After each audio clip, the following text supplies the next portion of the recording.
Welcome, everyone, to Easy History Podcast. Today, we're going to be doing a deep dive into daily life in the Roman Empire. We're going to forget about the emperors and the battles for a little bit, and instead we're going to be exploring what it was really like to be a Roman citizen, living, working, and just, going about your day amidst the grandeur of this ancient world. And when we say grandeur, we really mean it. Just think about it for a second. The Roman Empire stretched from the shores of Britain all the way to the sands of Egypt.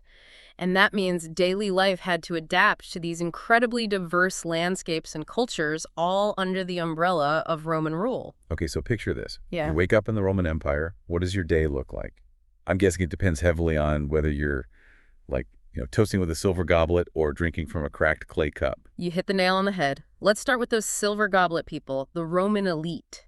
Just imagine waking up in the luxurious villa with those famous, intricate mosaics right there underfoot. And get this, heated floors.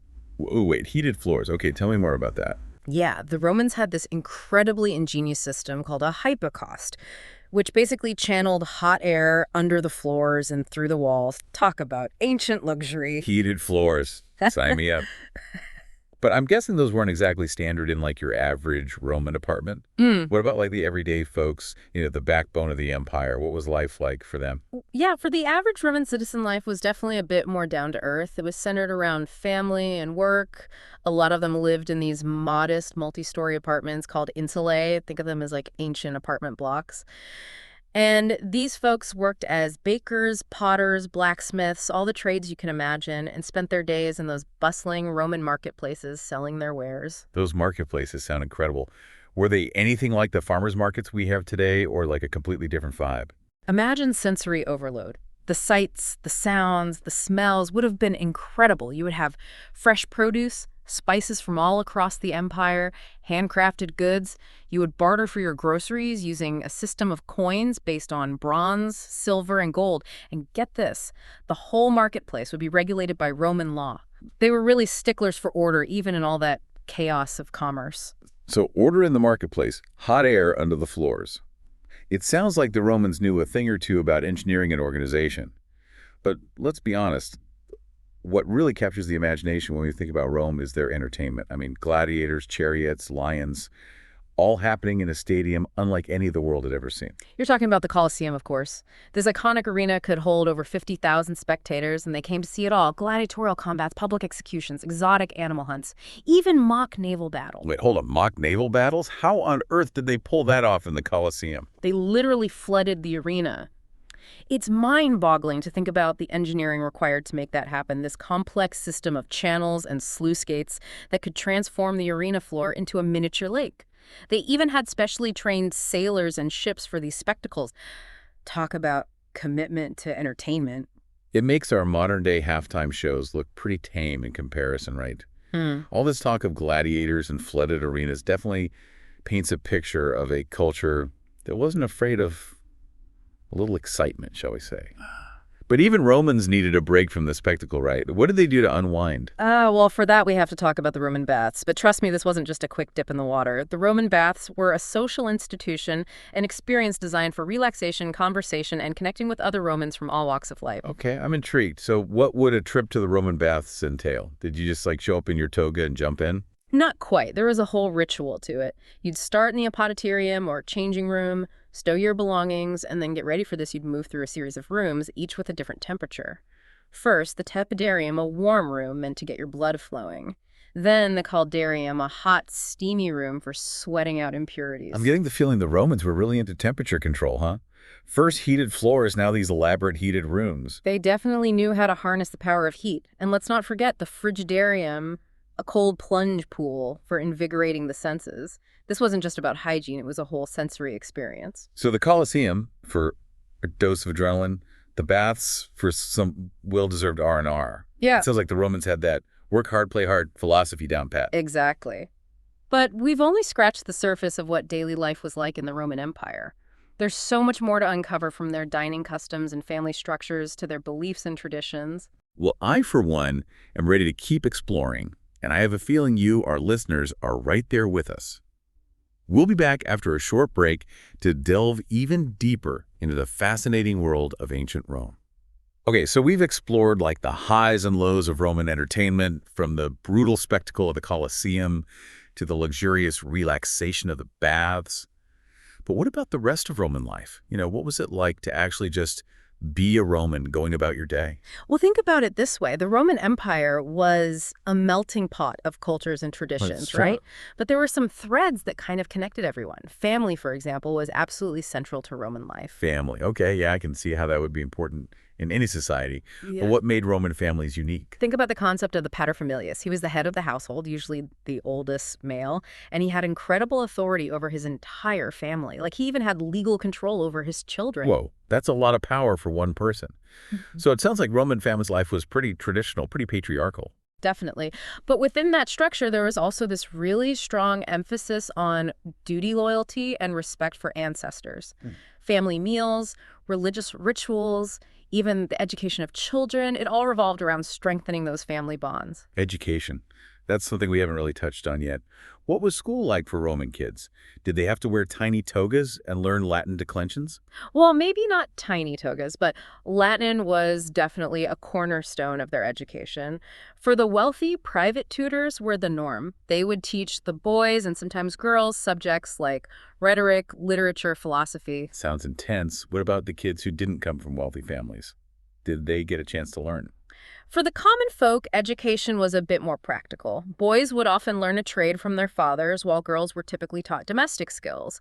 But there were also these elementary schools where children could learn the basics of reading, writing, and arithmetic. So whether you were destined for the Senate or the workshop, it sounds like education played a pretty vital role in Roman society. It's amazing to think how these ancient traditions and values shaped the lives of so many people across such a vast empire. And it wasn't always smooth sailing, of course. The Roman Empire faced its share of challenges, just like any civilization. In fact, the 3rd century AD was a particularly turbulent time, a period that historians often call the crisis of the 3rd century. Crisis of the third century. That sounds pretty ominous.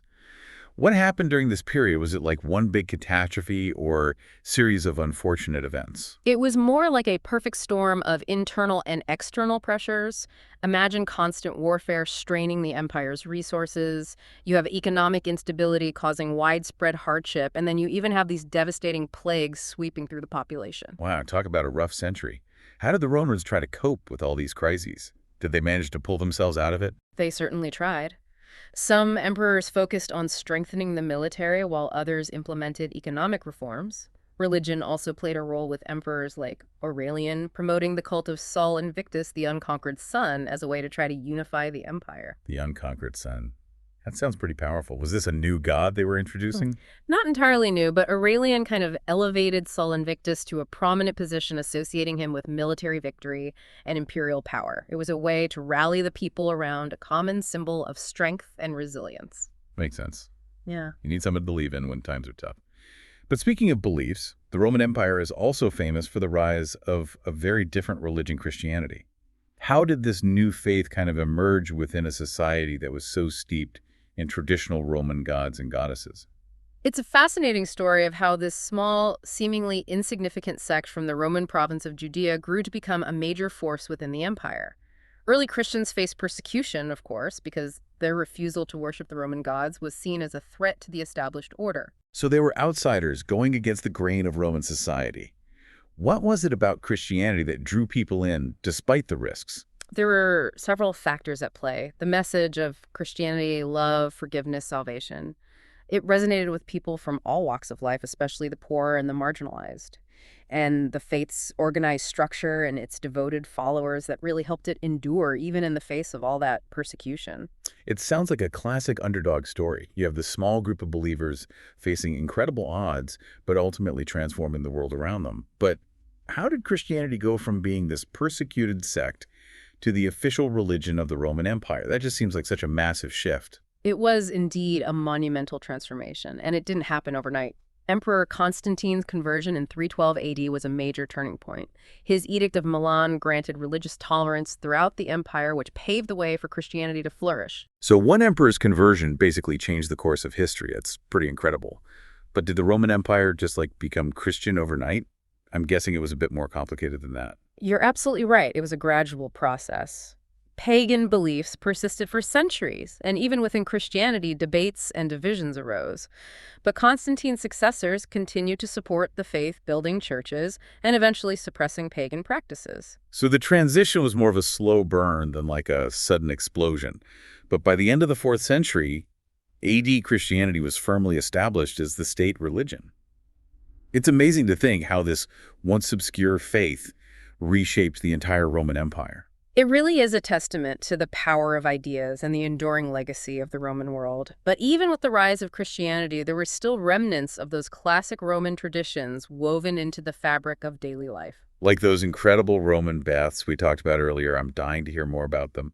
What was it actually like to spend an afternoon at one of these ancient spas? Did they have separate baths for men and women, or was it a mixed crowd? That's a great question.